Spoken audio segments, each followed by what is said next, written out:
Bien, mesdames et messieurs, chers habitants de la commune de Bassange, je me trouve ici dans la route provinciale de Glon, une route qui, comme vous le savez, a fait l'objet de différents aménagements par la commune de Bassange pour tenter d'y réduire la vitesse. Le souci, c'est que ces différents aménagements, comme celui que l'on voit derrière moi sur la vidéo, sont considérés par beaucoup d'habitants comme dangereux et de nature à créer différents accidents. Alors, nous avons déjà porté la question sur la table du conseil communal en demandant notamment la suppression des coussins berlinois et sur ce dernier point nous avons obtenu gain de cause. Il n'en demeure pas moins que nous sommes en 2018 et que la plupart des dispositifs sont toujours en place et créent des accidents comme celui qui s'est produit début de semaine ici et dont on voit les derniers vestiges comme on peut le voir sur la vidéo, une plaque arrachée ou encore un morceau de carrosserie. C'est donc toujours un dossier qui est problématique et nous souhaitons le porter sur la table du conseil communal à nouveau. Non pas pour critiquer pour le plaisir, mais pour faire une proposition alternative à ces dispositifs. Et c'est précisément l'objet de la présente vidéo. Vous proposez notre proposition pour recueillir votre avis dessus. Mais avant tout, je vous propose de faire un rétroacte sur ce dossier.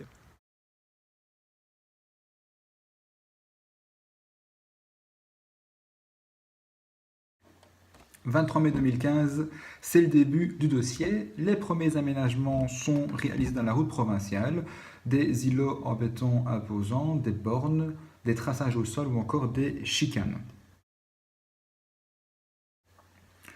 Et puis la réaction citoyenne ne s'est pas fait attendre. 27 mai 2015, quelques jours plus tard, on peut déplorer sur la voie publique toute une série de graffitis dont je ne rappellerai pas la teneur, mais qui mettent clairement en exergue le mécontentement des habitants du quartier. Et donc quelques jours plus tard, le 29 mai 2015, la commune de Bassange répond à tous les habitants concernés dans une toute boîte en disant que les dispositifs qui sont mis en place le seront pour une période test de 6 mois. Mais ce qui est important aussi dans ce courrier-là, c'est que la commune reconnaît qu'ils n'ont pas voulu mettre en place de casse-vitesse car ils doutent de l'efficacité de ceux-ci et que de plus, ces différents casse-vitesse sont de nature à susciter des vibrations pour les maisons avoisinantes. Ça, c'est ce que le collège communal nous dit le 29 mai 2015. Mais le 16 mars 2016, au terme d'un délai de 6 mois d'essai, le collège communal fait marche arrière et estime en fait que les dispositifs qu'il a mis en place ne sont pas efficaces et souhaite les remplacer par des casse-vitesse, des coussins berlinois pour être précis. Les mêmes casse-vitesse dont ils critiquaient l'efficacité dans leur courrier du 29 mai 2015. Enfin, cherchez l'erreur. Et donc dans ces conditions-là, plusieurs questions se posaient. 1. La question de la sécurité de placer des coussins berlinois dans une côte aussi aiguë que celle de la route provinciale. Et puis 2. La question de la légalité. Est-ce que ces coussins berlinois sont légaux vu la pente de la chaussée? Et c'est précisément cette question que nous avons abordée au conseil communal d'avril 2016. Et donc je porte le point à l'ordre du jour du conseil communal d'avril 2016 et je demande à monsieur le bourgmestre s'il a connaissance des prescrits d'une circulaire ministérielle de 2002 qui prévoit qu'on ne construit pas de dispositifs surélevés dans des côtes qui font plus de 6%. Et là, c'est marrant, monsieur le bourgmestre me dit « mais j'offrirai le champagne à n'importe quelle personne qui me démontrera que cette fameuse côte a plus de 6%. » Et là, pour l'histoire, moi j'avais été juste avant le conseil communal photographier une plaque qui se trouve très en amont de la route provinciale dans la commune de Juprel et qui démontre en fait que la route provinciale est à 8%, soit à plus de 6%. Puis au-delà de cet élément-là, j'ai déploré lors du conseil communal la manière dont le bourgmestre nous présentait le dossier. Qu'est-ce qu'il nous disait? Il disait qu'il a reçu une pétition d'une vingtaine de signatures en 2014 et que c'est sur la base de cette pétition qu'il a mis en place les différents dispositifs qui étaient tant décriés par la population. Sauf que je me suis procuré la fameuse pétition en question, qui était effectivement signée par une vingtaine de personnes, et cette pétition, elle était claire. Elle disait que les citoyens voulaient un dispositif de type radar.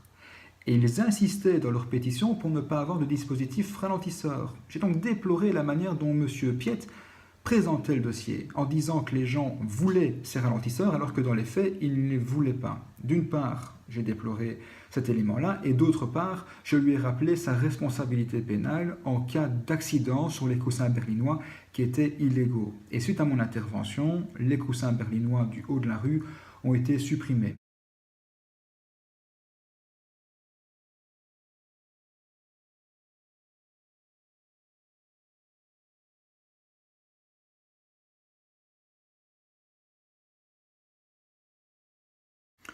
Et donc la question n'est pas facile. La question elle est la suivante. Comment est-ce qu'on diminue la vitesse dans la route provinciale alors que 1. On ne peut pas utiliser de radar et 2. Les dispositifs ralentisseurs ne sont pas efficaces et sont jugés comme dangereux. Alors revenons sur ces 2 points. 1. Le radar. Pourquoi est-ce que le collège communal de Bassange ne veut pas investir là-dedans? Parce qu'un radar ça coûte 80 000 € et que toutes les recettes qui découlent du radar ne vont pas dans la caisse communale, mais vont dans la caisse de l'État fédéral et sont ensuite réparties entre les différentes communes. Et donc dans ces conditions, la commune, comme elle n'a pas de retour sur investissement direct, ne veut pas investir. Ça, c'est pour l'argument du radar. Pour l'argument des chicanes et autres dispositifs, vous avez vu la réaction des gens, donc c'est aussi à écarter. Il faut donc trouver une solution un peu innovante. Et pour ce faire, après pas mal de recherches, je me suis rendu compte que dans le Nord-Pas-de-Calais, en France, la commune d'Essarts avait mis en place des feux rouges récompenses. Le principe, il est très simple. Si on roule à 50 km/h, le feu reste au vert. Et si on roule à plus de 50 km/h, le feu devient rouge et on est obligé de s'arrêter. Alors, le maire de la commune d'Essarts, que j'ai eu au bout du fil dans le cadre de l'étude du dossier, me dit qu'il est très content de la technologie, que ça fonctionne très bien, que ça permet de diminuer la vitesse aux alentours de son école communale. C'est là que lui, il a mis en place le dispositif. Et au niveau du coût, c'est pas très cher, ça coûte 25 000 €, soit pratiquement 3 fois moins cher qu'un boîtier radar, comme certains citoyens le demandent. Mais je vous propose de découvrir plus en détail ce qu'est un feu rouge récompense via la vidéo ci-après. Prenons comme exemple une école accolée à une route principale dans une zone urbaine. Maintenant, installons notre principe de feu vert intelligent. Au repos ou sans détection de véhicules ou d'appels piétons, tous les signaux sont au rouge. Lorsqu'un véhicule est en approche, il est détecté. Après une temporisation, si le véhicule respecte la limitation prescrite, le feu passera au vert. Par contre, si le véhicule est au-delà de la limitation de vitesse, le feu sera encore au rouge et le véhicule sera contraint de marquer un temps d'arrêt. De la même façon, la boucle de détection permet à un conducteur quittant une place de stationnement en dehors de la zone de détection d'être pris en compte par le feu vert intelligent. Et ce n'est pas tout. Grâce à ce principe, l'appel piéton sera toujours prioritaire. Cette solution de régulation comporte de nombreux avantages. Les conducteurs prennent conscience des bienfaits du respect de la limitation de vitesse. Le rouge permanent force intuitivement les automobilistes à lever le pied. La maîtrise de la fluidité de la route permet une réduction notable de la pollution de l'air et des nuisances sonores.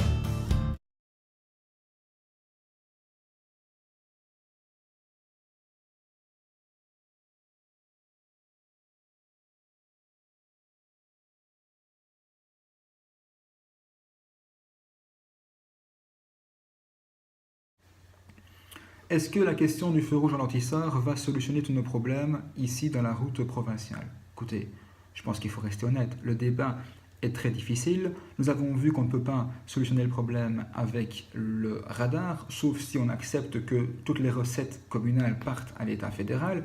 On a vu que les dispositifs ralentisseurs ne fonctionnaient pas, ou du moins étaient très dangereux, et dès lors, il faut réfléchir. Et dans le cadre de la réflexion, j'amène sur la table la question des feux rouges ralentisseurs. Mais peut-être qu'il y a une autre solution qui existe et dont je n'ai pas connaissance. C'est la raison pour laquelle j'ai fait cette vidéo, pour vous permettre de pouvoir, 1, donner votre avis sur cette proposition et 2, faire une proposition alternative. Je vous remercie déjà pour vos commentaires que je lirai avec grand intérêt.